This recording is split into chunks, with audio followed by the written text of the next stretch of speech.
पंचवटी की वो भूमि जो कुछ पहर पहले तक ब्रह्मांड के सबसे पावन और शांत स्पंदनों से गूंज रही थी, अब एक भयावह अस्वाभाविक चुप्पी में डूबी हुई थी। ये वो शांति नहीं थी जो तपस्या से उपजती है, ये वो मौन था जो किसी महाविनाश के ठीक पहले छा जाता है। गोदावरी का कलकल निनाद भी मानो किसी अज्ञात भय से सहम कर धीमा पड़ गया था। पक्षियों का कलरव थम चुका था और वायु जो सदा पुष्पों की सुगंध लेकर इठलाती फिरती थी, आज भारी, सघन और बोझिल होकर ठहर सी गई थी। इसी घोर सन्नाटे को चीरते हुए दो वनवासी बंधुओं के पग उस पर्णकुटी की ओर बढ़ रहे थे, जो अब केवल एक सूना आवरण रह गई थी। आगे राम थे, उनके मुख पर एक अव्यक्त चिंता की रेखा थी। वह मायावी मृग, वो मारीच का छलावा उन्हें कुटी से बहुत दूर ले गया था। यद्यपि उसका अंत हो चुका था, किंतु मरते मरते उसने जो हा सीते, हा लक्ष्मण की पुकार राम के ही स्वर में लगाई थी, वो किसी विष बुझे बाण की तरह अब भी राम के हृदय को बेध रही थी। उनके पीछे लक्ष्मण थे, जिनकी गति राम से अधिक तीव्र थी, मानो वो अपने भ्राता से पहले कुटी तक पहुंचकर अपने अपराध का परिमार्जन कर लेना चाहते हों। उनका मस्तक झुका हुआ था। सीता के कटु वचनों से आहत होकर वो उन्हें अकेली छोड़ आए थे, अपने भ्रात धर्म और अपने स्वयं के विवेक के विरुद्ध जाकर। उनका हृदय किसी अनिष्ट की आशंका से धधक रहा था। वो जानते थे कि ये मौन, ये स्तब्धता, ये पंचवटी का अपरिचित व्यवहार शुभ नहीं है। जैसे ही उन्होंने कुटी के प्रांगण में पग रखा, राम का हृदय धक से रह गया। वो स्थान जो सदा सीता की उपस्थिति से जीवंत रहता था, आज श्रीहीन, प्राणहीन लग रहा था। वे पुष्प जो सीता ने रोपे थे, कुम्हलाए हुए थे। होमग्नि की वेदी ठंडी पड़ चुकी थी। उससे उठता धुएं का एक क्षीण सा स्तंभ वायु के भारीपन के कारण ऊपर उठने के स्थान पर धरती पर ही पसर रहा था। सीते, राम ने पुकारा। उनकी अपनी ही आवाज उस निस्तब्ध वन में गूंजकर लौट आई, और उस प्रतिध्वनि में इतनी रिक्ति, इतना खालीपन था कि लक्ष्मण का शरीर भय से कांप उठा। राम एक क्षण को ठिठके। वो देख रहे थे, पर उनका मस्तिष्क उस दृश्य को स्वीकार नहीं कर रहा था। कुटी का द्वार वो खुला था। वो पटल जिस पर सीता बैठकर पुष्प गूंथा करती थी, वो रिक्त था। वो तुलसी का बिरवा जिसे वो नित्य जल देती थी, उसकी पत्तियां झुकी हुई थी। सीते, राम ने पुनः पुकारा। इस बार उनकी आवाज में एक अधिकार के स्थान पर एक याचना थी, एक भय था। जब कोई उत्तर नहीं मिला तो राम का संयम, जो मेरु पर्वत से भी अधिक अचल था, वो दरकने लगा। वो झपटकर कुटी के भीतर घुसे।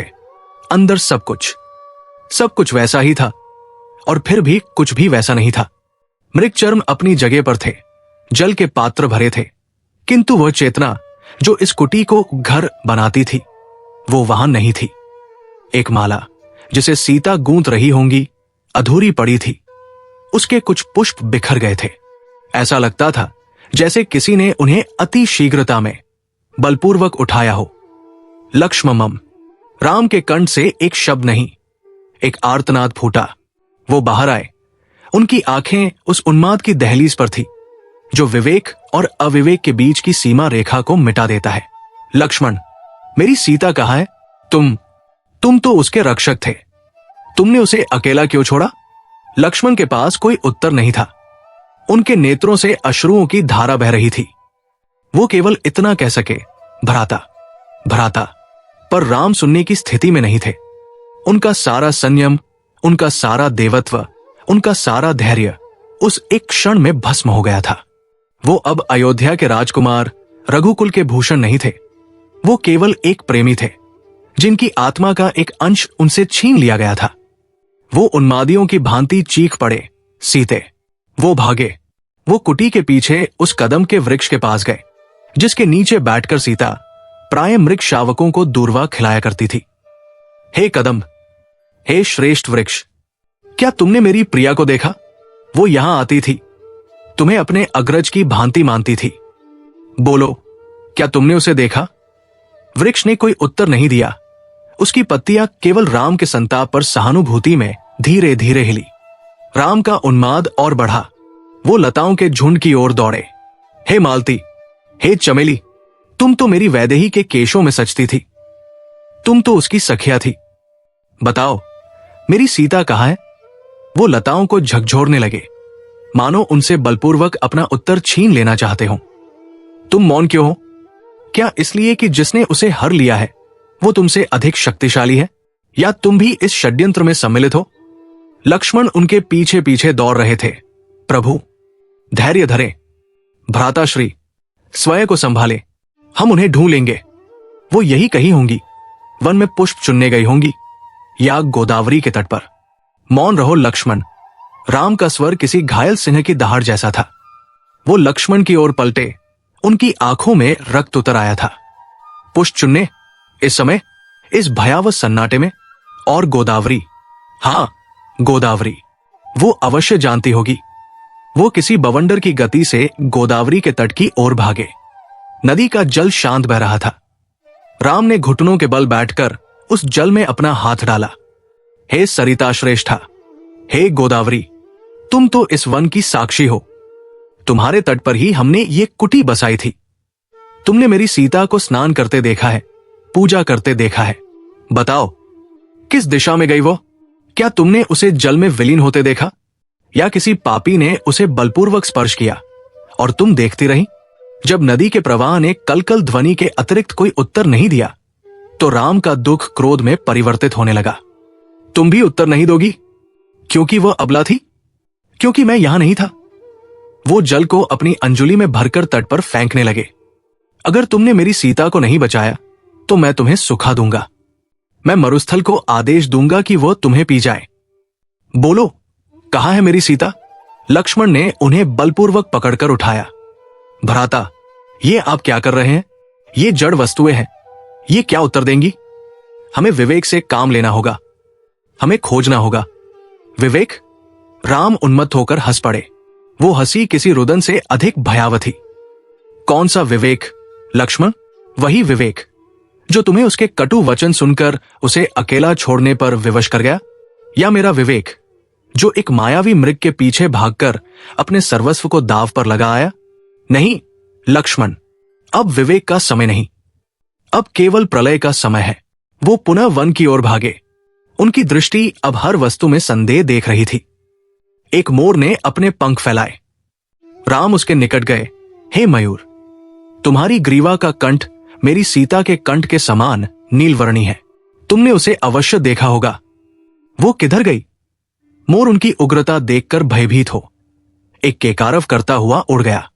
भागते हो? राम चीखे। सब मुझसे भाग रहे हैं, कोई मुझे सत्य नहीं बताना चाहता। वो पशुओं के झुंड की ओर दौड़े। मृगों का एक समूह जो सीता के हाथ से कुटकी खाने का अभ्यस्त था, उन्हें देखकर ठिठक गया। राम ने उनसे पूछा, हे मृगों, तुम्हारी आंखों में मेरी सीता की सी करुणा है। बोलो, मेरी मृगनैनी कहाँ है?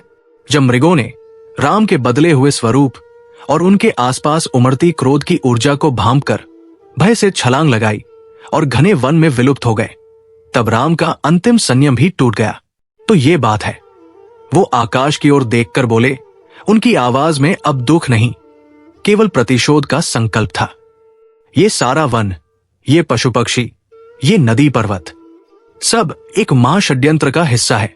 सबने मिलकर मेरी सीता को मुझसे छीना है। वो उस वटवृक्ष की ओर मुड़े जिसके नीचे वो संध्या वंदन किया करते थे। हे वनस्पति, तुम मूक हो।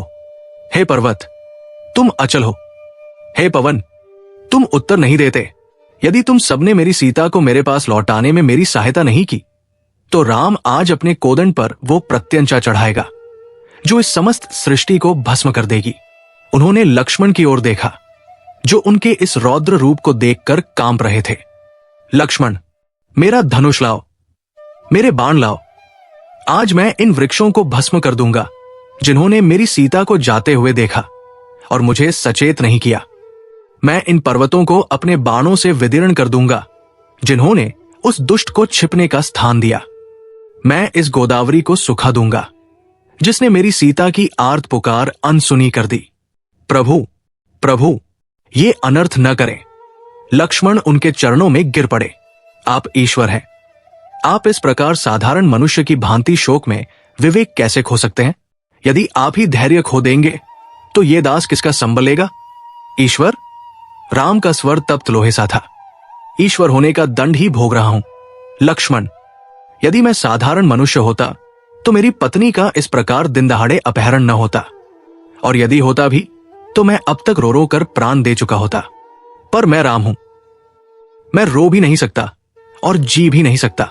वो लक्ष्मण को झटक कर खड़े हुए। आज मैं इस पंचवटी को इसके अपराध का दंड दूंगा। मैं स्वर्ग के देवताओं से पूछूंगा जिन्होंने ये सब होते हुए देखा। मैं यमराज से पूछूंगा कि उन्होंने उस पापी को अपने पाश में क्यों नहीं बांधा। मैं इंद्र से पूछूंगा कि उनका वज्र उस अधर्मी पर क्यों नहीं गिरा। आज राम का कोप देखेगा ये ब्रह्मांड। उन्होंने अपने तरकश से एक बाण का संधान किया। उस बाण के संधान मात्र से वन के प्राणी आतंकित होकर भागने लगे। आकाश में गिद्ध मंडराने लगे और सियार अशुभ ध्वनियां करने लगे।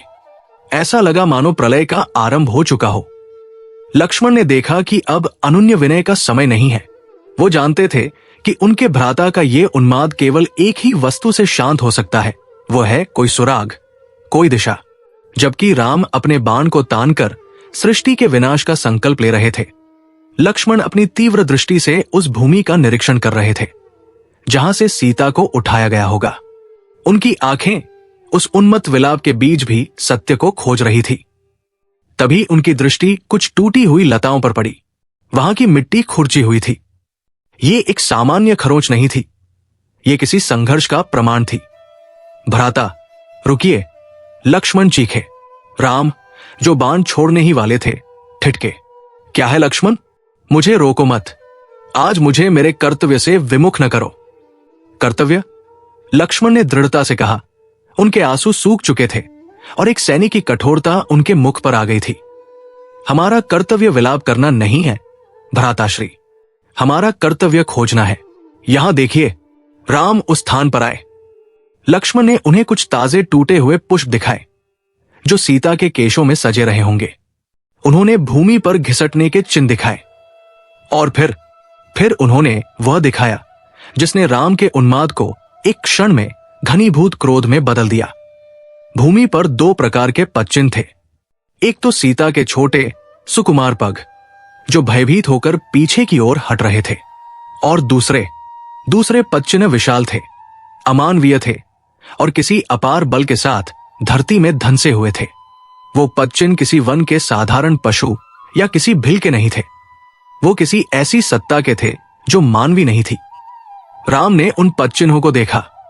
वो घुटनों के बल बैठ गए। उन्होंने उन चिन्हों को अपनी उंगलियों से छुआ। उनका शरीर कांप रहा था, पर अब उन्माद से नहीं, अपितु एक भयंकर संकल्प से। लक्ष्मण, राम का स्वर इतना शांत था कि वो उस वन के मौन से भी अधिक भयावह लग रहा था। ये किसी पशु का कृत्य नहीं है। वो खड़े हुए। उनका उन्माद जा चुका था, उनका विलाप जा चुका था। एक योगी का धैर्य और एक राजा का संयम लौट आया था, लेकिन वो अब एक तपस्वी का धैर्य नहीं, अपितु एक संहारक का धैर्य था। उन्होंने अपने तरकश से बाण वापस रख दिया। उन्होंने अपने कोदंड को कंधे पर स्थापित किया। वो मौन, पंचवटी का वो मौन अब स्वयं राम ने ओढ़ लिया था। तूफान से पहले की शांति अब समाप्त हो चुकी थी। अब वो शांति थी जो तूफान के केंद्र में होती है, वो शांति जो सब कुछ नष्ट कर देने का संकल्प ले चुकी होती है।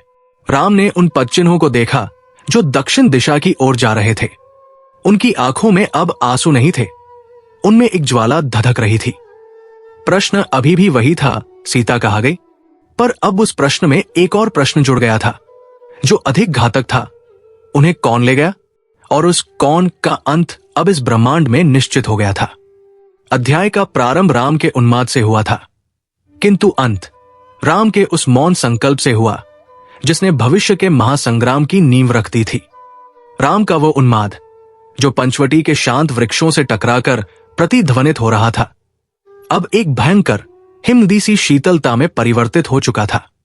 उनके नेत्रों में जल नहीं, अपितु एक ऐसा संकल्प था जो ब्रह्मांड को उसके अक्ष से डिगा देने की क्षमता रखता था। वो उस अमानवीय विशाल पदचिन्ह पर झुके जो भूमि में इतनी गहराई तक धंसा था मानो कोई पर्वत ही उस पर आ टिका हो। उनकी उंगलियों ने उस गीली मिट्टी को छुआ। ये स्पर्श किसी प्रेमी का नहीं, एक पारखी का था, जो अपने शत्रु के बल, उसके भार और उसकी क्रूरता का आकलन कर रहा हो। वो मौन खड़े हुए। उन्माद का ज्वार उतर चुका था और अब एक ऐसा ठहराव आ गया था जो किसी महाप्रलय से पूर्व ही आता है। लक्ष्मण, जिनकी आंखें अब तक पश्चाताप के आंसुओं से धुंधली थी, अब एक योद्धा की भांति सचेत हो उठी थी। उनका अपराध बोध, उनकी भ्रातृभक्ति अब एक अमोघ अस्त्र में ढल गई थी। वो भी उन चिन्हों को देख रहे थे। वो किसी साधारण दैत्य के नहीं थे। इनमें एक दर्प था, एक ऐसी शक्ति का अहंकार जो स्वयं को ईश्वर से कम नहीं समझता। दक्षिण। लक्ष्मण के कंठ से केवल एक शब्द फूटा। उनकी तर्जनी उस दिशा की ओर संकेत कर रही थी जिधर वे पच्चने घिसटते हुए गए थे, मानो किसी भारी वस्तु को बलपूर्वक खींच कर ले जाया गया हो। दोनों भाई अब चले नहीं, वे बहने लगे। उनकी गति में वायु की सरसराहट नहीं, अपितु किसी विषधर सर्प की सी सहज घातक निरंतरता थी। वे अब चीख नहीं रहे थे। उनके पगों की ध्वनि भी धरती का मौन भंग नहीं कर रही थी। वे उस गहन वन के उस मौन का ही हिस्सा बन गए थे जो उनके आने से पहले ही वहां छाया हुआ था।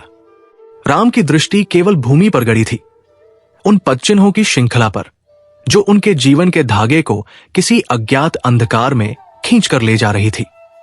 वे वृक्षों से नहीं टकरा रहे थे, कंटक उनके मार्ग से स्वयं हटते जा रहे थे, मानो वनराज भी उस क्रुद्ध सन्यासी के मार्ग में आने का साहस न कर पा रहा हो। वायु में अब भी वही भारीपन था, किंतु अब उसमें एक और गंध खुल गई थी, एक ऐसी गंध जिसे राम का क्षत्रिय घ्राण तुरंत पहचान गया। वो किसी जले हुए मांस की नहीं, अपितु किसी अपवित्र यज्ञ के धुएं सी थी। वो अधर्म की गंध थी। कुछ दूर चलने पर लक्ष्मण सहसा रुके। उनकी दृष्टि, जो एक बाज की भांति हर पत्ते, हर टहनी का निरीक्षण कर रही थी, एक स्थान पर स्थिर हो गई। भ्राता, उन्होंने लगभग फुसफुसाते हुए कहा। राम उनके निकट आए। लक्ष्मण का संकेत एक बड़े हरे पलाश के पत्ते की ओर था।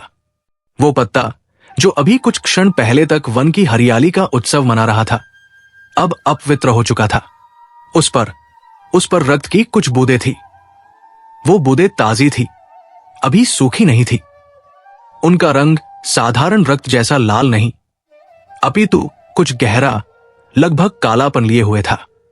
राम ने एक क्षण को अपनी आंखें मूंद ली। उनके नथुने फड़क उठे। ये रक्त सीता का नहीं था।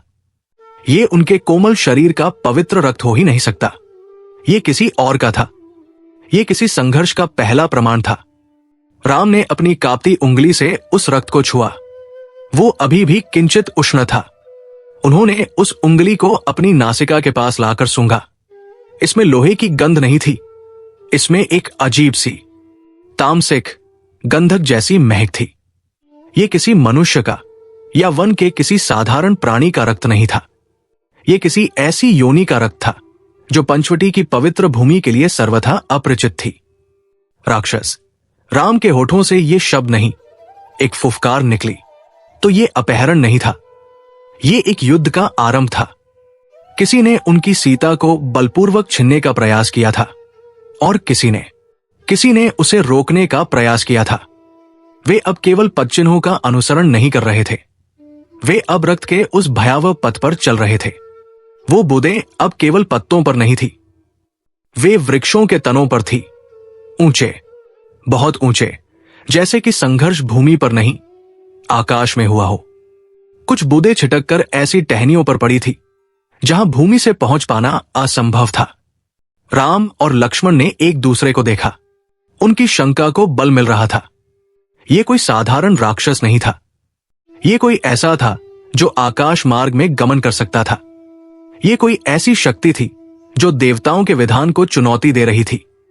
जैसे जैसे वे आगे बढ़ते गए, वन का स्वरूप बदलने लगा। अब तक जो वन सघन था, अब वह विध्वस्त था। बड़े बड़े शालमली के वृक्ष, जिनके तने इतने विशाल थे कि उन्हें कई मनुष्य मिलकर भी न घेर सके, वे बीच से टूटे पड़े थे, मानो किसी प्रलयंकारी वज्र ने उन पर प्रहार किया हो। भूमि अब समतल नहीं थी, वो खुदरी थी, जैसे किसी विशालकाय हल ने उसे जोत दिया हो। ये किसी के घिसटने के निशान नहीं थे, ये किसी महायुद्ध के चिन्ह थे। हवा में अधर्म की वो गंध अब और तीव्र हो गई थी। उसमें अब रक्त की गंध के साथ साथ किसी दिव्य अस्त्र के जलने की ओजोन जैसी तीखी गंध भी मिल गई थी। लक्ष्मण की दृष्टि एक चमकती हुई वस्तु पर पड़ी। उन्होंने उसे उठाया। ये एक विशाल काला बाणफल था, इतना बड़ा कि लक्ष्मण का बलिष्ठ हाथ भी उसे पूरी तरह से ढक न सका। वो किसी साधारण लोहे या पत्थर का नहीं था, वो किसी अज्ञात कृष्ण अवर्णी धातु का बना था, जो सूर्य के प्रकाश को भी सोखता हुआ प्रतीत हो रहा था। उस पर अभी भी रक्त की कुछ बूंदें लगी थी। ये अस्त्र इस लोक का नहीं है, भ्राता, लक्ष्मण ने कहा। उनकी आवाज में आश्चर्य से अधिक घृणा थी। राम ने उस बाणफल को अपने हाथ में लिया। उसे स्पर्श करते ही उनके शरीर में एक क्रोध की लहर दौड़ गई। इसमें वही तामसिक ऊर्जा थी जो उस रक्त में थी। वे उस विध्वस्त क्षेत्र के केंद्र की ओर बढ़ते गए। अब उन्हें केवल टूटे हुए अस्त्र ही नहीं मिल रहे थे, उन्हें कवच के टुकड़े मिल रहे थे, चमकीले सुनहरे कवच के टुकड़े, जो इतने कठोर थे कि उन्हें कोई साधारण खड्ग काट नहीं सकता था। किंतु यहां वे किसी दानवी शक्ति द्वारा फाड़ दिए गए प्रतीत होते थे। भूमि पर स्थान स्थान पर गहरे गड्ढे थे, मानो किसी ने आकाश से अग्निवर्षा की हो। कुछ वृक्षों की छाल पर पंखों के विशाल निशान छपे थे, जैसे किसी ने उन्हें अपनी पकड़ से उखाड़ने का प्रयास किया हो। और फिर वे उस दृश्य के सामने पहुंचे जिसने उनके मस्तिष्कों को सुन कर दिया। उस विध्वस्त वनस्थली के मध्य में एक दिव्य रथ के अवशेष बिखरे पड़े थे। ये कोई साधारण रथ नहीं था, ये काष्ठ और लोहे से निर्मित कोई मानवीय वाहन नहीं था। इसका एक पहिया, जो अपने अक्ष से उखड़कर दूर जा गिरा था, शुद्ध स्वर्ण का बना प्रतीत होता था। उस पर मणियों और रत्नों की जड़ावन थी। यद्यपि वे मणियां अब अपनी चमक खो चुकी थी और उन पर रक्त के छींटे थे। रथ का ढांचा, जो अब केवल टुकड़ों में शेष था, वो किसी अलौकिक न टूटने वाली लकड़ी का बना था, जिस पर ऐसी नक्काशी थी जो स्वर्ग के शिल्पकारों की निपुणता को दर्शाती थी। किंतु वो टूटा हुआ था, उसे तोड़ा गया था। राम उस टूटे हुए पहिए के पास गए। वो झुके। ये वही शिल्प था, ये वही कला थी जिसे उन्होंने देवलोक की कथाओं में सुना था। किंतु इस स्वर्ण में एक खोट थी, इस दिव्यता में एक कालिमा थी। ये किसी देवता का रथ नहीं था, ये किसी ऐसे का रथ था जो देवताओं का वैभव तो चाहता था, पर उसका हृदय असुरों का था। लक्ष्मण ने रथ के जुए का एक हिस्सा उठाया। वो भी स्वर्ण मंडित था, किंतु उसमें जोते जाने वाले अश्व, वे साधारण अश्व नहीं थे। रथ से कुछ दूरी पर उन अभागे प्राणियों के शव पड़े थे। वे घोड़े नहीं थे, वे खच्चर थे, या शायद पिशाच। उनके मुख गधों के समान थे, किंतु उनके शरीर विशाल और बलिष्ठ थे, और उनकी पीठ पर चमगादड़ों जैसे पंखों के अवशेष थे। वे किसी माया द्वारा निर्मित किए गए प्रतीत होते थे, और अब वे अपनी ही माया के जाल में मृत पड़े थे। उनकी आंखों में मृत्यु का भय स्पष्ट झलक रहा था। ये रथ भूमि पर चलने वाला नहीं था। राम ने आकाश की ओर देखते हुए कहा। उनकी आवाज एक गहरी गूंजती हुई प्रतिध्वनि बन गई थी।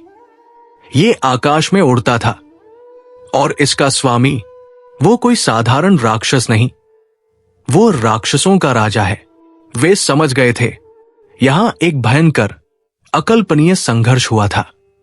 वे पदचिन्ह, वो राक्षसी रक्त, वो टूटे हुए दिव्य अस्त्र, और अब ये अलौकिक मायावी रथ, ये सब एक ही कहानी कह रहे थे।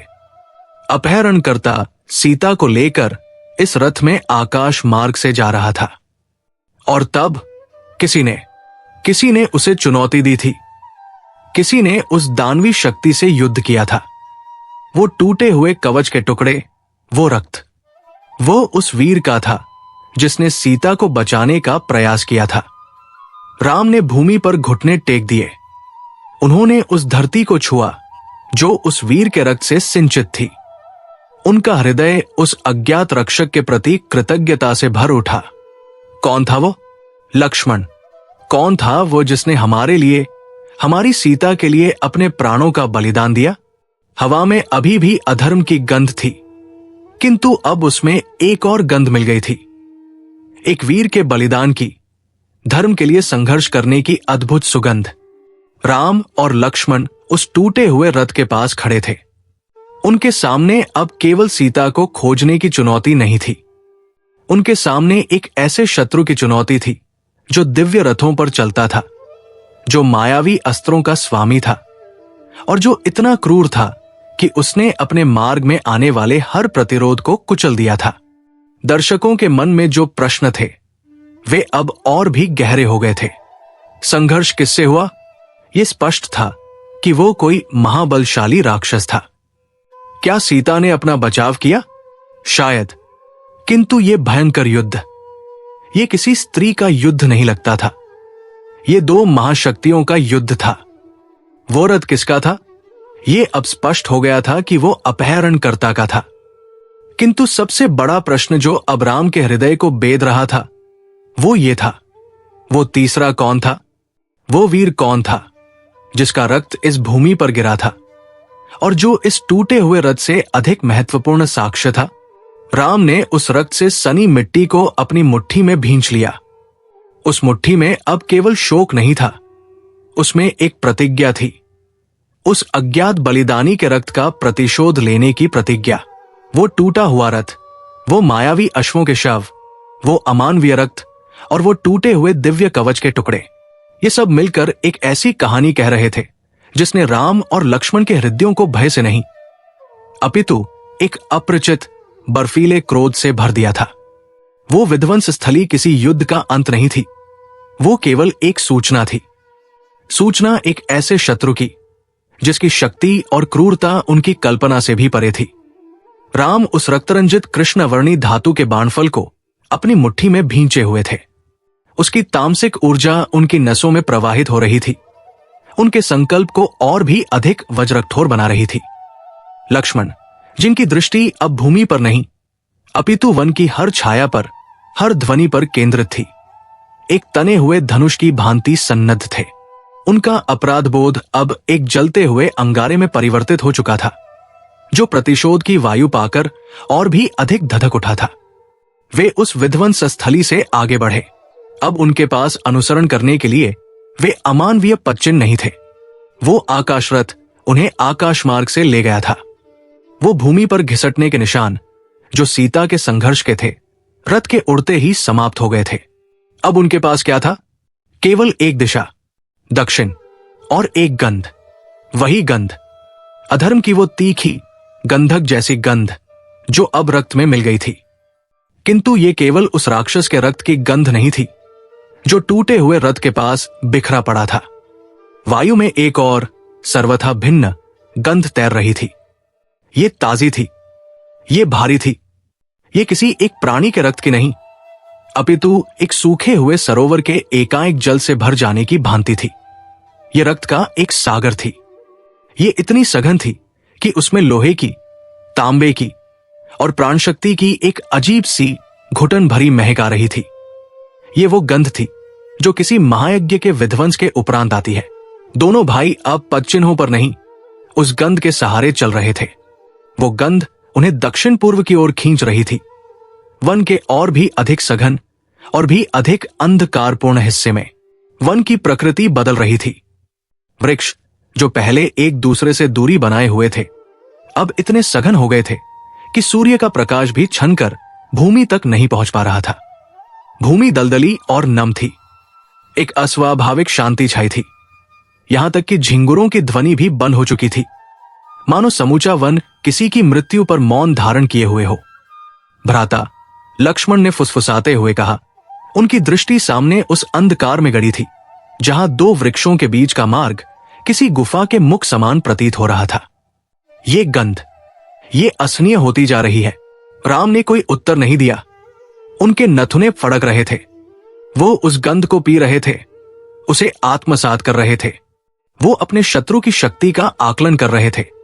ये रक्त, ये प्राण ऊर्जा, ये उस राक्षस की नहीं थी, ये किसी और की थी। ये उस वीर की थी जिसने उस रथ को रोका था।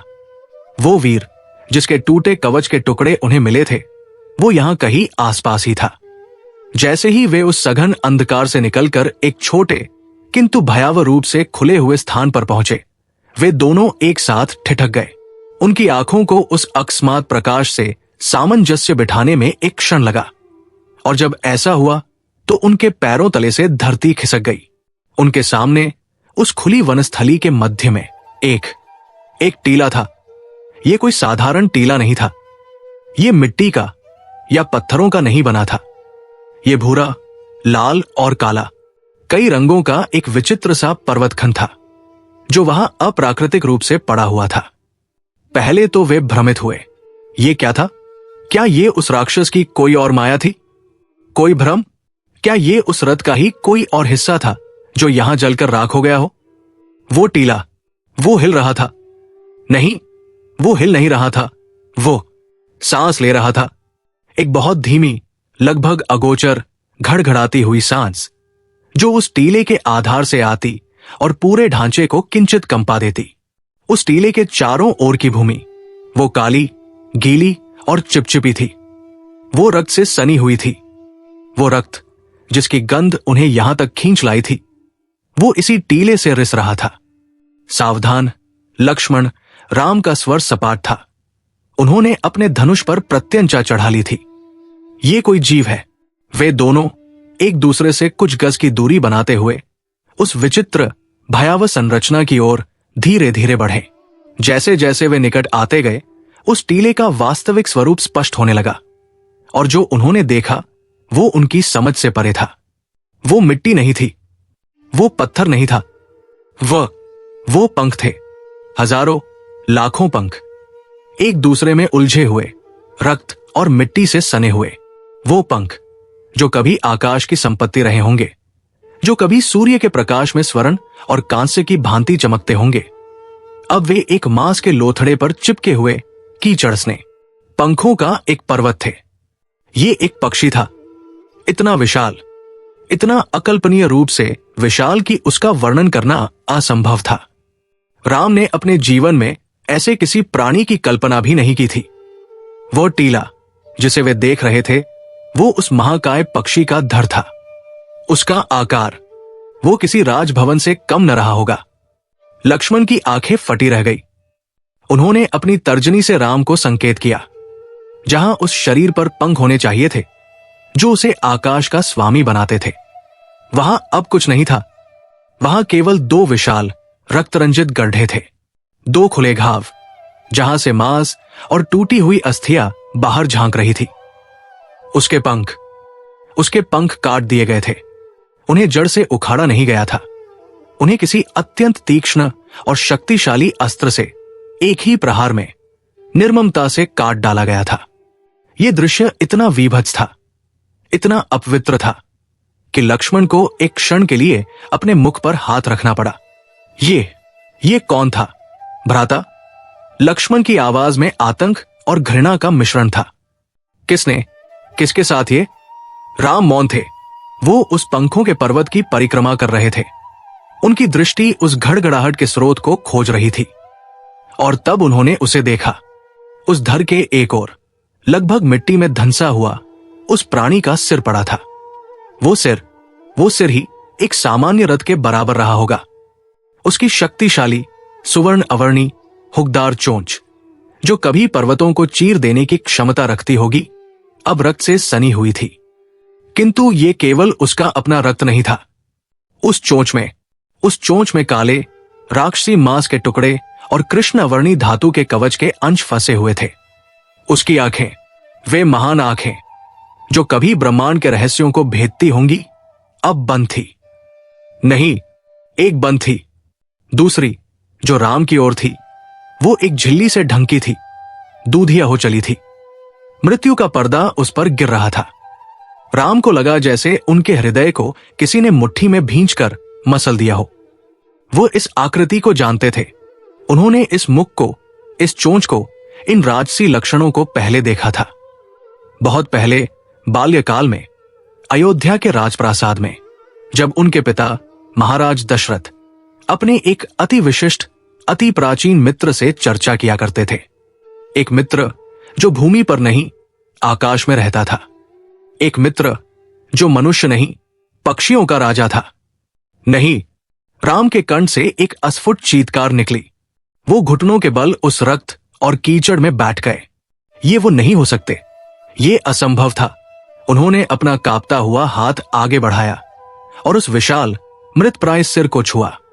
तात, वो शब्द जो उनके पिता के लिए आरक्षित था, आज एक और के लिए निकला था। तात। जटायु। उस नाम के उच्चारण मात्र से उस मृतप्राय शरीर में जैसे एक अंतिम बार चेतना का संचार हुआ।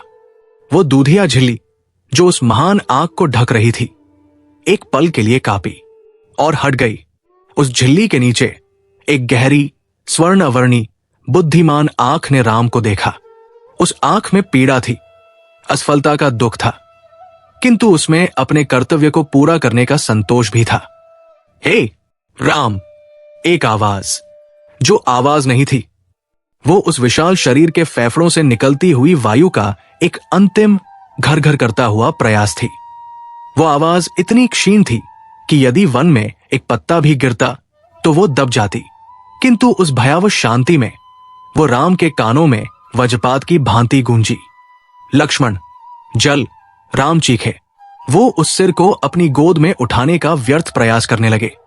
लक्ष्मण, जो अब तक इस आघात से उबर नहीं पाए थे, अपने भ्राता की पुकार सुनकर होश में आए। वो अपने तरकश से जलपात्र निकालकर उस महान पक्षी की चोंच के पास ले गए। जटायु, वो जटायु ही थे, गिद्धों के राजा, अरुण के पुत्र, शनि के गर्भ से जन्मे संपाति के भ्राता और महाराज दशरथ के अभिन्न मित्र। वही जटायु जिन्होंने पंचवटी में राम सीता को देखकर उन्हें अपनी सुरक्षा का आश्वासन दिया था, जिन्होंने कहा था, पुत्र, जब तुम वन में बाहर हो तो तुम्हारी भार्या मेरी देखरेख में रहेगी। मैं तुम्हारे पिता का सखा हूं और इस वन पर मेरा राज्य है। आज उस राजा की ये दशा थी। राम अपने आंसुओं को रोक नहीं पा रहे थे। ये एक और आघात था। ये केवल एक मित्र का खोना नहीं था, ये उनके पिता की मृत्यु का पुनरावलोकन था। एक बार फिर उनके पितातुल्य किसी ने उनके लिए, उनके परिवार के लिए प्राण दे दिए थे, और वह राम उसे बचा नहीं सके। ये कैसे हुआ तात? राम ने रुंधे कंठ से पूछा। किसने किया ये? जटायु ने अपनी अंतिम शक्ति को संचित किया। उनकी दृष्टि राम के मुख से हटकर उस दिशा की ओर गई जिधर से वे आए थे, उस टूटे हुए रथ की दिशा में। वह पापी! जटायु की घड़घड़ाहट फिर गूंजी। वह राम और लक्ष्मण की सांसें रुक गई। नाम, वो शत्रु का नाम बताने वाले थे। वो नाम हवा में एक विष की भांति घुल गया। एक ऐसा नाम जिसे राम ने पहले कभी नहीं सुना था, किंतु जिसे सुनते ही लक्ष्मण के रोंगटे खड़े हो गए। उन्हें अगस्त्य मुनि के आश्रम की बातें याद आ गई। उन ऋषियों की भयभीत चर्चाएं याद आ गई जो इस नाम का दबी ज़बान में जिक्र करते थे। रावण, लंका का राजा, राक्षसों का अधिपति, सीता को जटाई की आवाज टूट रही थी। दक्षिण दिशा में ले गया है। राम ने उस महान पक्षी के सिर को अपनी जांघों पर रख लिया। उन्होंने जटायु की चोंच पर लगे उस राक्षसी रक्त को देखा। उन्होंने उन कटे हुए पंखों के घावों को देखा। वो समझ गए जटायु ने रावण को देखा था। उन्होंने सीता की चीत्कार सुनी थी और अपने पिता के मित्र होने का धर्म निभाने के लिए वो उस मायावी राक्षस से भिड़ गए थे। वो रथ जटायु ने ही तोड़ा था। वो राक्षसी रक्त, वो जटायु की चोंच और पंजों का प्रहार था। वो लड़े, वो अंत तक लड़े, पर भ्राता, लक्ष्मण ने कांपते हुए कहा, यदि शत्रु इतना शक्तिशाली था कि वो तात जटायु की ये दशा कर सकता है, तो वह प्रश्न पूरा नहीं हुआ, पर उसका उत्तर स्पष्ट था। जो जटायु जैसे आकाश योद्धा को, जिनकी शक्ति देवताओं के समान थी, उन्हें इस प्रकार निर्ममता से पंख काटकर मार सकता था। वो कोई साधारण शत्रु नहीं था, वो एक महाशक्ति था। वो स्वयं मृत्यु का एक स्वरूप था। राम ने जटायु की उस एक खुली हुई निष्प्राण होती आंख में देखा। उस आंख में अब कोई भय नहीं था, केवल एक अंतिम याचना थी। राम समझ गए, आप निश्चिंत रहें तात। राम का स्वर अब शांत था। उनके आंसू सूख चुके थे।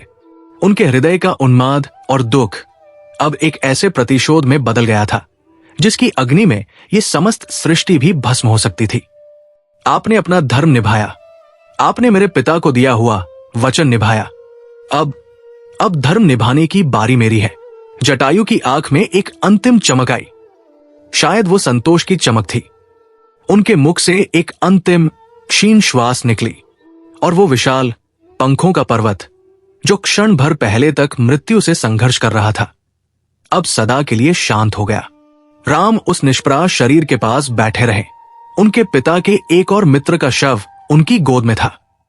सीता का अपहरण अब केवल एक पत्नी का विरह नहीं था, यह धर्म की, वचन की और मित्रता की हत्या का प्रतिशोध बन चुका था।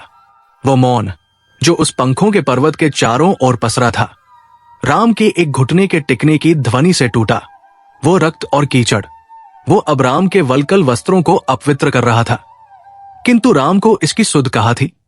उनकी दृष्टि केवल उस एक आधी खुली, दूधिया पड़ चुकी आंख पर टिकी थी। वह उस महाकाय मृत प्राय पक्षी के निकट झुके। उनका हृदय उस आघात से अभी तक उबर नहीं पाया था कि ये उनके पिता के सखा जटायु है। लक्ष्मण उनके पीछे किसी पाषाण प्रतिमा की भांति खड़े थे। उनके हाथ अनजाने ही अपने धनुष की प्रत्यंचा को कस रहे थे, मानो इस घोर अधर्म के विरुद्ध वह किसी अदृश्य शत्रु पर अभी बाण चला देंगे। तात। राम के कंठ से वो शब्द एक सिसकारी बनकर निकला। उन्होंने अपने दोनों हाथों का संबल बनाकर अपनी पूरी शक्ति लगाकर उस विशाल रक्तस्नेह सिर को, जो लगभग मिट्टी में धंस चुका था, अपनी जंघा पर उठाने का प्रयास किया। वो सिर इतना भारी था, इतना भारी कि उसमें एक जीवन का नहीं, एक मृत्यु का भार था। वो भार था उस भयंकर युद्ध का, उस विश्वासघात का और उस कर्तव्य का जो अंत तक निभाया गया था। जैसे ही राम की जांघ का और उनके करकमलों का स्पर्श उस ठंडे पड़ते मस्तक को मिला, मानो चेतना की एक अंतिम धूमिल सी चिंगारी भड़क उठी। वो जो विशाल शरीर अब तक केवल मृत्यु की प्रतीक्षा में शिथिल पड़ा था, उसमें एक अस्फुट, एक लगभग अगोचर कंपन हुआ। वो दूधिया झिल्ली जो उस महान आंख पर मृत्यु के पर्दे की भांति गिर रही थी, एक अंतिम घोर प्रयास के साथ हट गई। वो आंख खुली, वो आंख जिसने सहस्रों वर्षों तक आकाश के विस्तार को नापा था, वो आंख जिसने देवताओं के लोकों को और पाताल की गहराइयों को देखा था, वो आंख जो स्वयं सूर्य के वंशज अरुण की निशानी थी। वो खुली और उसने राम को देखा। उस एक दृष्टि में इतना कुछ था कि राम का पौरुष, उनका संयम, उनका देवत्व, सब कुछ उस पीड़ा के सागर में डूब गया। उस आंख में घोर पीड़ा थी, ऐसी पीड़ा मानो किसी ने उनके शरीर के हर अस्थिबंध को तोड़ दिया हो। उस आंख में विस्मय था। राम को वहां उस रक्तरंजित भूमि पर अपनी गोद में सिर रखे देखने का विस्मय, और उस पीड़ा और विस्मय के परे उसमें एक तीव्र, एक जलती हुई व्यग्रता थी। जटायु ने कुछ कहने का प्रयास किया। राम, जो अब तक किसी सम्मोहन में थे, इस प्रयास से जागे। तात, तात, आप जीवित हैं। लक्ष्मण, जल। लेकिन इससे पहले कि लक्ष्मण अपने जल पात्र तक पहुंचते, वो भयावह दृश्य घटित हुआ। जटायु का वो विशाल धर, वो पंखों का विध्वस्त पर्वत एक बार जोर से कांपा। एक भयंकर ऐंठन, उनका मस्तक जो राम की गोद में था, वो अकड़ गया। उनकी वो महान चोंच जो किसी भी पर्वत शिखर को चूर्ण कर सकती थी, वो खुली। किंतु जब उसने शब्द कहने का प्रयास किया तो उससे कोई ध्वनि नहीं निकली। उसके स्थान पर रक्त का एक काला, गाढ़ा फवारा सा फूटा। वो रक्त केवल मुख से नहीं आया था, वो उन नथुनों से आया था जहां से कभी वो आकाश की शुद्ध वायु का पान करते थे। वो उन कानों के छिद्रों से आया था जहां से कभी उन्होंने वैद मंत्र सुने थे। वो रक्त उस टूटे हुए, कटे हुए पंख के घाव से एक नए वेग से फूट पड़ा। ऐसा लगा मानो उनके शरीर की हर धमनी ने एक साथ टूटने का निर्णय ले लिया हो। राम का पूरा शरीर, उनके वल्कल, वो उस ताजे उष्ण रक्त से नहा गए। नहीं, नहीं, तात। राम चीख पड़े। उनका स्वर अब किसी राजकुमार का नहीं, एक असहाय बालक का था जो अपने पिता तुल्य को अपनी ही गोद में मरता देख रहा था। लक्ष्मण तब तक जल लेकर आ चुके थे। उनकी उंगलियां कांप रही थी। पात्र उनके हाथ से लगभग छूट गया। राम ने उस पात्र को झपट लिया। उन्होंने अपनी अंजलि में जल भरा और उसे जटायु की उस खुली रक्त बहाती चोंच में डालने का प्रयास किया। जल जल ग्रहण कीजिए तात, मैं आपको कुछ नहीं होने दूंगा। मैं संजीवनी। पर वो जल जो जीवन देने वाला था उस मृत्यु पथ पर अग्रसर प्राणी के कंठ में न उतर सका। वो जल उस गाढ़े रक्त के साथ मिल गया और जटायु की गर्दन के किनारे से बहकर राम की जंघा को भिगोता हुआ वापस उसी धरती में समा गया जो पहले से ही रक्त से तृप्त थी। ये एक टूटती घड़ी का क्षण था। ये वो क्षण था जब समय स्वयं अजहाय हो जाता है।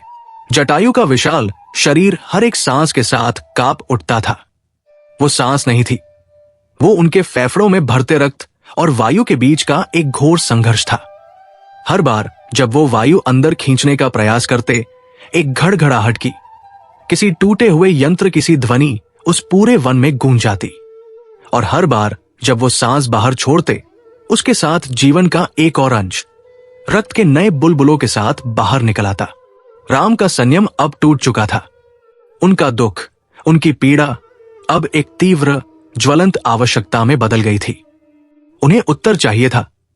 तात, वो लगभग उन पर झपट पड़े, अपनी उंगलियों से उस रक्तस्ने मस्तक को सहलाते हुए। तात, मेरी सीता कहाँ है? जटायु की आंख, जो रक्त के इस नए प्रवाह से लगभग बंद हो गई थी, फिर से जोर लगाकर खुली। उसमें वही व्यग्रता थी। वो जानते थे, वो बताने का प्रयास कर रहे थे। बोलिए तात। राम की आवाज में अब एक उन्माद लौट रहा था, वही उन्माद जो उन्होंने पंचवटी में दिखाया था। किंतु ये उन्माद शोक का नहीं, ये सूचना की क्षुधा का था। किसने किया ये? कौन था वो? मेरी सीता को कहाँ ले गया? बोलिए। जटायु का शरीर फिर कांपा। उन्होंने अपनी सारी बची खुची प्राण शक्ति को अपनी चोंच में एकत्रित करने का प्रयास किया। र र एक और घड़घड़ाहट, एक और रक्त का उफान। शब्द शब्द उस रक्त में डूब गए। क्या? लक्ष्मण, जो अब तक मूक दर्शक थे, घुटनों के बल उनके निकट आ बैठे। क्या कहा? तात, फिर से प्रयास कीजिए। कौन? राम ने जटायु के सिर को दोनों हाथों से थाम लिया, मानो वो अपने स्पर्श से, अपनी ऊर्जा से उन्हें जीवित रखना चाहते हों। प्रयास कीजिए तात, मेरे लिए, मेरे पिता के लिए, उस धर्म के लिए जिसके लिए आपने ये दशा प्राप्त की है। कौन था वो? दर्शकों की, अर्थात राम और लक्ष्मण की सांसें अटक गई थी। क्या ये महान पक्षी, ये धर्म का रक्षक, ये अंतिम साक्षी, क्या वह रहस्य को अपने साथ ही ले जाएगा? क्या राम का ये विलाप, ये प्रयास, ये सब व्यर्थ हो जाएगा? क्या सीता का अपहरण एक ऐसा अंधकार बन जाएगा जिसकी कोई था नहीं? जटायु ने राम की आंखों में देखा। उन्होंने अपने आराध्य, अपने मित्र के पुत्र की आंखों में वो पीड़ा देखी, और वो पीड़ा उनकी अपनी शारीरिक पीड़ा से सहस्र गुना अधिक थी। उस पीड़ा ने उन्हें वो बल दिया जो मृत्यु का देवता यम भी उनसे नहीं छीन सकता था। ये एक क्षण नहीं था, ये एक कल्प था। उस एक पल में जटायु ने अपने समस्त तपोबल को, अपनी बची हुई आयु के एक एक क्षण को, अपनी प्राणवायु के अंतिम कण को एक शब्द में, केवल एक नाम में केंद्रित कर दिया। उनका शरीर एक अंतिम महाविनाशक ऐंठन से गुजरा। उनके कटे हुए पंखों के मूल से रक्त की एक अंतिम पिचकारी छूटी। उनकी चोंच, जो अब तक रक्त उगल रही थी, एक पल को, केवल एक पल को, सूखी। रा, वो ध्वनि किसी कटे हुए कंठ से निकली थी। वो एक फुसफुसाहट थी जो एक चीख से अधिक भयावह थी। राम का पूरा शरीर उस ध्वनि को सुनने के लिए कान बन गया। क्या? तात, क्या? रा, वो दूसरा अक्षर कहते कहते उनकी आंखें पथरा गई। उनका सिर राम की गोद में निर्जीव होकर एक और लुढ़क गया। घड़घड़ाहट बंद हो गई। नहीं, राम किसी पागल की भांति चीखे। नहीं, आप मुझे ऐसे नहीं छोड़ सकते। पूरा नाम, मुझे नाम बताओ। उन्होंने उस निष्प्राण सिर को झकझोर दिया। किसने? रा, क्या? बोलो। लक्ष्मण ने राम के कंधे पर हाथ रखा। भ्राता, चुप रहो। लक्ष्मण, राम ने अपने भाई का हाथ झटक दिया। वो उस निष्प्राप पक्षी पर झुके, उनके कान उस चोंच के पास थे जो अब सदा के लिए शांत हो गई थी। नहीं, वो नहीं मरे, वो बोलेंगे, उन्हें बोलना होगा। और तभी जैसे किसी महायज्ञ की अग्नि भस्म होने से ठीक पहले अंतिम बार धधक उठती है, जटायु की उस चोंच से जो अब किसी भी शब्द को उच्चारित करने में अक्षम थी, वायु का एक अंतिम बुदबुदा निकला और उस बुदबुदे के साथ एक ध्वनि। न, वो ध्वनि इतनी क्षीण थी कि वह केवल राम के हृदय ने सुनी, पर वो सुन ली गई थी। रावण, नाम कह दिया गया था। रहस्य अब रहस्य नहीं रहा था। राम, जो उस सिर को झकझोर रहे थे, अकस्मात स्थिर हो गए। उनका शरीर, उनका पूरा अस्तित्व उस एक नाम को सुनकर जम गया। जटायु ने एक और प्रयास किया। उनकी आंखें जो पथरा गई थी, उनमें चेतना नहीं, केवल एक स्मृति शेष थी। उन्होंने अपनी उस महान चोंच को, जो अब रक्त और कीचड़ से भरी थी, उस दिशा में उठाने का प्रयास किया जिधर वह रत गया था। दक, और बस वो अंतिम प्रयास था। वो सिर जिसे उन्होंने 1 इंच ऊपर उठाया था, वो वापस राम की गोद में गिर पड़ा। इस बार सदा के लिए राम उस निष्प्राण भार को अपनी गोद में लिए बैठे रहे। वन में पुनः वही भयावह शांति छा गई, किंतु ये शांति अब अलग थी। ये उस सन्नाटे की शांति नहीं थी जहां कुछ भी ज्ञात न हो। ये उस प्रलय के केंद्र की शांति थी जहां सब कुछ ज्ञात हो चुका था। जटायु ने बता दिया था। वो रहस्य को अपने साथ नहीं ले गए। वो राम को उनके जीवन का सबसे बड़ा सत्य, उनका सबसे बड़ा शत्रु और उनके जीवन का एकमात्र लक्ष्य देकर गए थे। वो घड़ी जो टूट रही थी, वो टूट चुकी थी और एक नए भयावह प्रतिशोध से भरे काल का आरंभ हो चुका था। वो एक शब्द नहीं था, वो एक युग का अंत था, वो एक ब्रह्मांड का ढह जाना था। न, वो क्षीण ध्वनि जो जटायु के रक्त भरे कंठ से वायु के अंतिम बुदबुदे के साथ निकली थी, वो राम के कानों में किसी विस्फोट की भांति नहीं, अपितु एक ऐसे सन्नाटे की भांति उतरी जिसने समय को ही जमा दिया। राम, जो उस निष्प्राण होते सिर को झकझोर रहे थे, वो अकस्मात ही स्थिर हो गए। उनके हाथ जो क्षण भर पहले उन्माद में कांप रहे थे, अब उस विशाल रक्तस्ने मस्तक पर पाषाण की भांति जड़ हो गए। रावण, नाम पूरा हो गया था। रहस्य का अंधकार छंट गया था, किंतु उस अंधकार के स्थान पर जो प्रकाश हुआ था, वो सूर्य के प्रकाश से अधिक दाहक, अधिक क्रूर था। ये वो सत्य था जिसे जानने से कहीं अधिक श्रेयस्कर वो अज्ञान का उन्माद था। लक्ष्मण, जो घुटनों के बल अपने भ्राता के पार्श्व में बैठे थे, इस नाम को सुनते ही उनकी आंखों के सामने अगस्त्य मुनि के आश्रम का वह दृश्य घूम गया। उन ऋषियों की भयभीत चर्चाएं, दंडकारण्य में पसरा वो आतंक जिसका कोई नाम नहीं लेना चाहता था, वो छाया जो दक्षिण में इतनी सघन हो चुकी थी कि उसने सूर्य के प्रकाश को भी रोक लिया था। वो छाया, उसका नाम था रावण। ये कोई साधारण वनदैत्य नहीं था, ये खूंखार मृगों का आखेट नहीं था, ये किसी भिल या निषाद का कृत्य नहीं था। ये एक चुनौती थी। ये अयोध्या के सिंहासन को दी गई चुनौती नहीं थी, ये सीधे स्वर्ग के विधान को, धर्म की धुरी को दी गई चुनौती थी।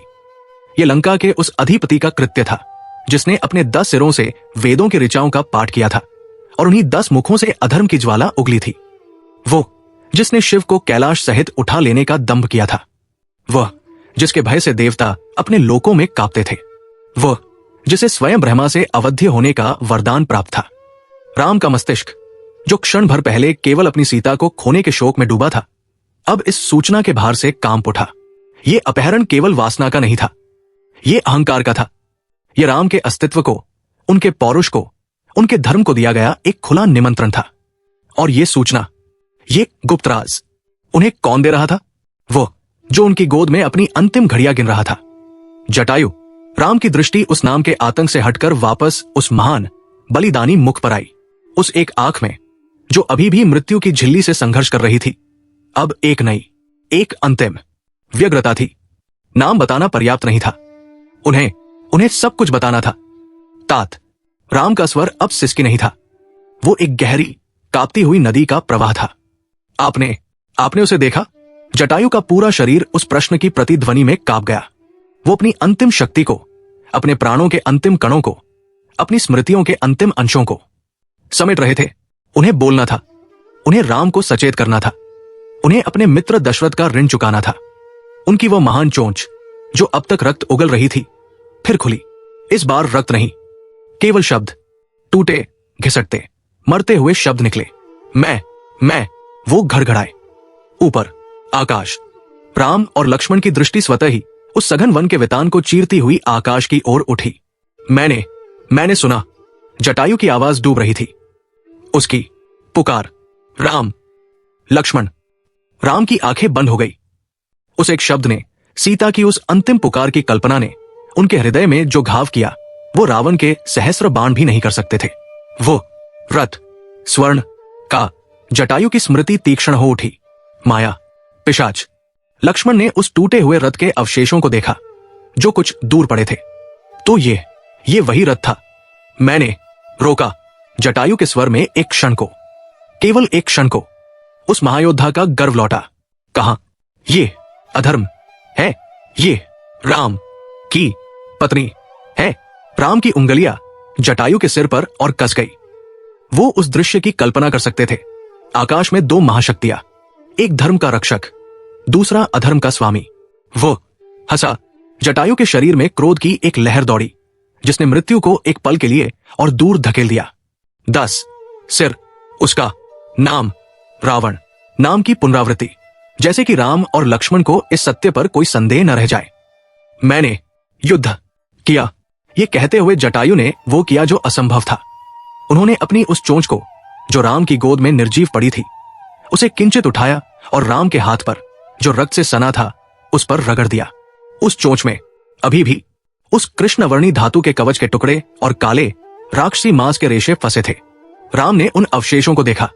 ये रावण का रक्त था, ये रावण के कवच के टुकड़े थे। तो तात ने उसे घायल किया था। वो केवल हारे नहीं थे, उन्होंने युद्ध किया था। उन्होंने अपने शत्रु को अपनी शक्ति का परिचय दिया था। मैं रथ तोड़ दिया। जटाई की घड़घड़ाहट तीव्र हो गई। उसके अस्त्र काटे। राम का हृदय उस अज्ञात वीर के प्रति, उस पितातुल्य रक्षक के प्रति कृतज्ञता और गर्व से भर उठा। वो जानते थे जटायु की शक्ति को। वो जानते थे कि वो कोई साधारण गिद्ध नहीं, वो एक दिव्य योद्धा थे। पर राम, जटायु के स्वर में अकस्मात एक घोर, एक अकल्पनीय पीड़ा भर उठी। राम का हृदय धक से रह गया। क्या तात, क्या हुआ? उसने वो खड्ग। जटायु शब्द नहीं ढूंढ पा रहे थे। उनकी आंखें उस घाव की ओर घूमने का व्यर्थ प्रयास करने लगी जहां कभी उनके पंख हुआ करते थे। राम समझ गए, वो गुप्त राज केवल नाम नहीं था, वो उस शत्रु की शक्ति का आकलन था। उसने मेरे पंख। जटायु का विशाल शरीर एक अंतिम भयंकर ऐंठन से गुजरा। उनके उन कटे हुए घावों से जो अब तक लगभग सूख चले थे रक्त की एक नई धार फूट पड़ी। ये वो स्मृति थी जो उनके शरीर को मृत्यु से अधिक पीड़ा दे रही थी। एक पक्षी के लिए, एक आकाशचारी के लिए उसके पंखों का कट जाना ये मृत्यु नहीं थी, ये मृत्यु से भी बदतर, ये उसका संपूर्ण होने का, उसके अस्तित्व का खंडन था। रावण ने मेरे पंख काट दिए। ये वाक्य, ये जटायु का विलाप नहीं था, ये राम के लिए एक चेतावनी थी। वो शत्रु जो जटायु जैसे महाबली के पंख एक ही प्रहार में काट सकता था, वो कितना शक्तिशाली होगा। वो साधारण अस्त्रों से नहीं लड़ता था। राम को सब स्पष्ट हो गया। वो टूटा हुआ रथ, वो राक्षसी रक्त, वो दिव्य कवच के टुकड़े और वह पंखों का पर्वत, ये सब एक ही कहानी के हिस्से थे। जटायु का युद्ध, रावण की क्रूरता और सीता का। सीता, राम के कंठ से केवल एक शब्द निकला। जटायु ने उस नाम को सुना। उनकी चेतना जो अब किसी दिए की अंतिम लौ की भांति टिमटिमा रही थी वो फिर से भड़क उठी। वो सबसे महत्वपूर्ण बात तो भूल ही गए थे। वह दिशा उन्होंने राम की आंखों में देखा। उन आंखों में अब उन्माद नहीं था, उनमें एक गहरा अथाह शून्य था। वो जानते थे कि यदि उन्होंने इस शून्य को एक दिशा नहीं दी तो ये शून्य राम को ही भस्म कर देगा। तात, लक्ष्मण जो इस पूरी वार्तालाप को अपनी सांस रोके सुन रहे थे अब बोल पड़े। किशोर, वो पापी उन्हें किशोर ले गया। जटायु के पास अब शब्द नहीं थे। रावण का नाम बताने में, उस युद्ध का वर्णन करने में उनके प्राणों की सारी वायु व्यय हो चुकी थी। उनका शरीर अब केवल मांस का एक स्पंदनहीन लोथड़ा था। वो अपनी चोंच नहीं हिला सकते थे, वो अपना सिर नहीं उठा सकते थे। मृत्यु अब उनके द्वार पर नहीं थी, वो उनके भीतर प्रवेश कर चुकी थी। वो उनकी नसों में रक्त के स्थान पर बह रही थी। पर वो धर्म, वो वचन जटायु ने अपनी उस एक अंतिम खुली हुई आंख से, जो अब भी राम के मुख पर केंद्रित थी, उसे घुमाया। ये एक अकल्पनीय प्रयास था। ये वो प्रयास था जिसने सृष्टि के नियमों को चुनौती दे दी। उनकी वो स्वर्णवर्णी आंख, जो अब मृत्यु की कालिमा से ढक रही थी, वो अपनी पूरी शक्ति से एक दिशा में घूमी, दक्षिण। राम ने उस संकेत को नहीं देखा। वो अभी भी उस महान मुख पर छाई मृत्यु की पीड़ा में खोए थे। बोलिए तात, राम ने फिर याचना की। किस और? जटायु ने अपनी अंतिम अंतिम अंतिम शक्ति को समेटा। उनके फेफड़ों में अब वायु नहीं थी, केवल रक्त था। किंतु उन्होंने उस रक्त को ही वायु बना दिया। उनकी वो महान चोंच, जो सदा के लिए बंद हो रही थी, वो एक अंतिम बार खुली। द एक घर, एक सिसकारी, शी एक बुदबुदा, न वो शब्द पूरा हो गया। दक्षिण, वह दक्षिण दिशा की ओर गया है। और उनकी आत्मा, वो महान आत्मा, उस रक्तरंजित पंख विहीन अपवित्र शरीर को उसी क्षण छोड़कर उस परम धाम को चली गई। वो विशाल सिर, जो क्षण भर पहले तक राम की जांघ पर चेतना का भार लिए था, वो अब अकस्मात निर्जीव होकर एक ओर लुढ़क गया। राम को अब पता चल गया था। शत्रु रावण, स्थान दक्षिण। जटायु का संघर्ष समाप्त हो गया था। राम का संघर्ष अब आरंभ हुआ था।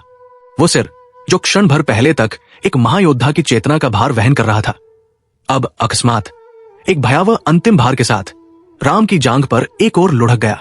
वो घड़घड़ाहट, वो मृत्यु से किया जा रहा संघर्ष, वो टूटी हुई सांसों का कोलाहल, सब एक पल में थम गया। वो जो एक विशाल पंखों का पर्वत था, वो अब केवल एक शव था। वन में वो शांति लौट आई जो जटायु के मिलने से पहले थी। किंतु ये वो शांति नहीं थी जिसमें अनिष्ट की आशंका थी। ये वो शांति थी जो अनिष्ट के घटित हो जाने के बाद आती है। ये मृत्यु की शांति थी। राम उस निष्प्राण भार को अपनी गोद में लिए जड़ बैठे रहे। लक्ष्मण, जो अब तक अपनी सांस रोके उस अंतिम संवाद को सुन रहे थे, उन्होंने अपने भ्राता के चेहरे को देखा, और जो उन्होंने देखा उससे उनका हृदय कांप उठा। राम रो नहीं रहे थे। पंचवटी में जो उन्माद था, वो अब नहीं था। सीता के अपहरण पर जो विलाप था, वो अब नहीं था। जटायु को घायल देखने पर जो पीड़ा थी, वो भी नहीं थी। राम की आंखों में आंसू नहीं थे। आंसुओं का वो स्थान, जो अभी कुछ क्षण पहले तक करुणा और शोक से भरा था, वो अब रिक्त हो गया था। वो रिक्ति किसी शून्य से अधिक भयावह थी, राजसी दाह संस्कार के योग्य हो। राम उस शव के पास घुटनों के बल बैठ गए। उन्होंने अपने वल्कल के एक टुकड़े को फाड़ा, उसे गोदावरी के उस अदृश्य स्रोत से, जो निकट ही था, भिगोया, और एक पुत्र की भांति उन्होंने उस महान पक्षी के मुख से, उस चोंच से रक्त और कीचड़ को पोंछना आरंभ किया। वो उस शरीर को नहीं, उस आत्मा को अंतिम विदा दे रहे थे। वो उन पंखों के कटे हुए घावों को देख रहे थे, और हर एक स्पर्श के साथ रावण का वो कृष्ण अवर्णी खड्ग राम के हृदय पर भी एक घाव बना रहा था। वो उस चोंच को देख रहे थे जिसने मरते मरते भी उन्हें उनके शत्रु का नाम बताया था।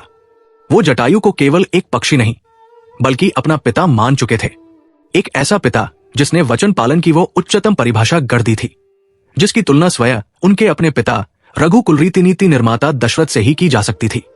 जब तक लक्ष्मण लकड़ियों का एक विशाल ढेर लेकर लौटे, तब तक राम ने उस स्थान को शुद्ध कर दिया था। उन्होंने उस महाकाय शरीर को उस रक्त के दलदल से निकालकर एक शुष्क पवित्र शिला पर रख दिया था। दोनों भाइयों ने मिलकर बिना एक शब्द कहे चिता का निर्माण किया। ये एक साधारण चिता नहीं थी। ये एक राजा के योग्य, एक चक्रवर्ती सम्राट के योग्य चिता थी। लक्ष्मण ने लकड़ियों को एक विशेष क्रम में वास्तु और विधान के अनुसार जमाया। अब सबसे कठिन कार्य शेष था, उस विशाल पंख विहीन शरीर को उस चिता पर स्थापित करना। राम चिता के सिरहाने खड़े हुए, लक्ष्मण पैरों की ओर। राम ने अपने बलिष्ठ हाथों को उस महान पक्षी की गर्दन और धड़ के नीचे डाला। जयति धर्म। राम के कंठ से केवल इतना निकला। दोनों भाइयों ने अपना संपूर्ण बल लगा दिया। वो शरीर, जो अब केवल मांस और अस्थियों का भार था, वो किसी पर्वतखंड से कम नहीं था। किंतु राम और लक्ष्मण के संकल्प के बल के आगे वो भार क्या था? उन्होंने उस शरीर को उठाया और अत्यंत सम्मान, अत्यंत श्रद्धा के साथ उस काष्ठ की शैया पर लिटा दिया। राम ने उस शरीर को अंतिम बार निहारा। उन्होंने उन पैरों को प्रणाम किया जिन्होंने धर्म के मार्ग पर चलकर ये गति प्राप्त की थी। अब अग्नि राम, जो स्वयं सूर्य के वंशज थे, जिनके भीतर स्वयं अग्नि का तेज व्याप्त था, वो चाहते तो अपने तपोबल से, अपने संकल्प मात्र से अग्नि प्रकट कर सकते थे, किंतु नहीं, आज वो ईश्वर नहीं थे, आज वो अवतार नहीं थे, आज वह केवल एक पुत्र थे, और एक पुत्र की भांति वो अपने पिता का संस्कार मानवीय रीति से, पूरे विधान से करना चाहते थे। उन्होंने लक्ष्मण की ओर देखा। लक्ष्मण तैयार थे। वो तरकश से 2 चकमक पत्थर या अरण्यकांड की 2 शुष्क मंथन काष्ठ अरणी निकाल चुके थे। राम घुटनों के बल बैठे। उन्होंने उन काष्ठों को अपने हाथों में लिया और एक राजकुमार, एक चक्रवर्ती सम्राट का पुत्र, जिसके लिए कभी यज्ञों की अग्नि प्रकांड पंडितों द्वारा प्रज्वलित की जाती थी, वो आज अपने हाथों से उस काष्ठ को मथने लगा। घर्षण हुआ। राम के हाथों का बल, उनका संकल्प, उनकी पीड़ा सब उस घर्षण में समाहित हो गई। वो केवल लकड़ी नहीं मत रहे थे, वो अपने प्रतिशोध को, अपने क्रोध को एक आकार दे रहे थे। और एक चिंगारी फूटी। वो छोटी सी चिंगारी शुष्क पत्तों पर गिरी और धधक उठी। राम ने उस अग्नि को अपने हाथों में उठाया। वो अग्नि जो अभी एक लौ मात्र थी, उसे अपनी आंखों के स्तर तक लाए। वो उस अग्नि को नहीं देख रहे थे, वो उस अग्नि के पार देख रहे थे। वो उस अग्नि को साक्षी बना रहे थे।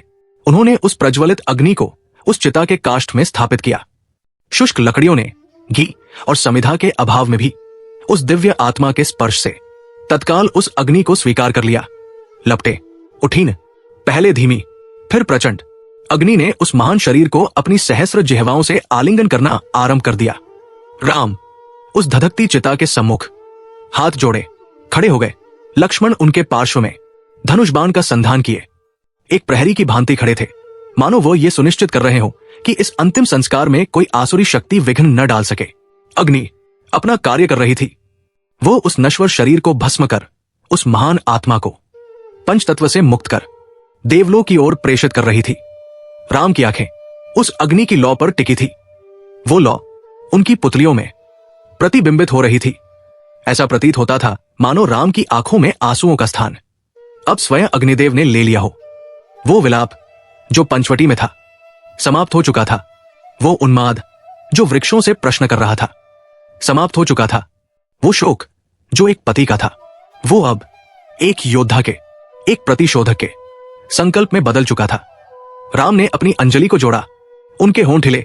वो कोई शोक मंत्र नहीं पढ़ रहे थे, वो कोई विलाप गीत नहीं गा रहे थे।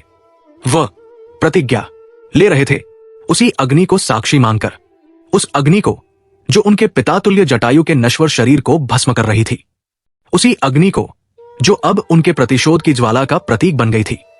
उन्होंने अपने हृदय के भीतर उस प्रतिज्ञा को उच्चारा।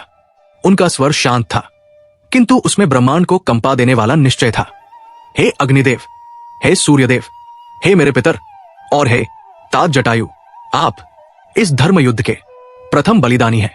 आज आपकी इस चिता को साक्षी मानकर आपका ये पुत्र राम प्रतिज्ञा लेता है।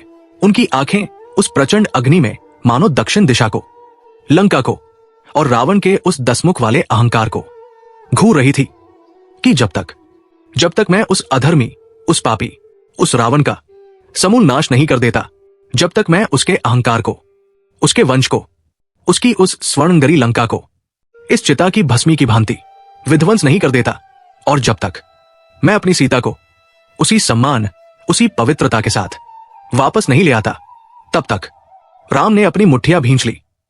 तब तक मुझे शांति नहीं मिलेगी, तब तक मेरे इस कोदंड को विश्राम नहीं मिलेगा, तब तक इस अयोध्या के राजकुमार के लिए निद्रा और अन्न का कोई अर्थ नहीं रहेगा। अग्नि मानो इस भयंकर प्रतिज्ञा को सुनकर और भी अधिक प्रचंडता से धधक उठी। जटायु का शरीर अब अग्नि में विलीन हो चुका था। ये क्षण केवल एक खोज का अंत नहीं था, ये सीता की खोज के एक अध्याय का समापन मात्र था। ये क्षण एक महायुद्ध का, एक धर्म युद्ध का, एक ऐसे संग्राम का आरंभ था जिसकी गाथा स्वयं काल आने वाले युगों युगों तक गाने वाला था। राम उस अग्नि के शांत होने की प्रतीक्षा नहीं कर रहे थे। उन्होंने उस प्रतिज्ञा को उस अग्नि में आहुति दे दिया था। वो मुड़े। उनका मुख अब दक्षिण की ओर था। उनकी आंखों में अब न शोक था न विलाप, केवल एक बर्फीला, अटल, संहारक, संकल्प था